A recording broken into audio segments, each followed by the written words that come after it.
আজকে আপনাদের সঙ্গে একটা খুব সিরিয়াস বিষয়ে আলোচনা করব। আপনারা নিশ্চয়ই ভাঁড় কাঞ্চন মল্লিকের নাম শুনেছেন, যার বয়স 51 বছর।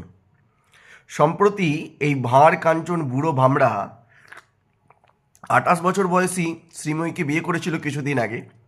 এ নিয়ে সোশ্যাল মিডিয়াতে প্রচুর হইচই হয়। সম্প্রতি তাদের দুজনের কন্যা সন্তানের জন্ম হয়েছে। খুব ভালো কথা, কনগ্রাচুলেশন কাঞ্চনবাবু। কিন্তু তিনি করেছেন কি, বিধানসভাতে বিল জমা দিয়েছেন যে তাদের সন্তানের জন্ম হতে 6 লাখ টাকা খরচা হয়েছে। ভাবুন একবার। আর এই বিল ভরবে কে? আমাদের মতো গর্দভ জনগণ, যারা ভোট দিয়ে কাঞ্চনবাবুকে বিধায়ক বানিয়েছেন। সত্যি আমার কাঞ্চনবাবুর কাছে জানতে ইচ্ছা করে যে আপনি দৈত্য না দানব, এই দুটোর মধ্যে কোনটা প্রসব করেছেন।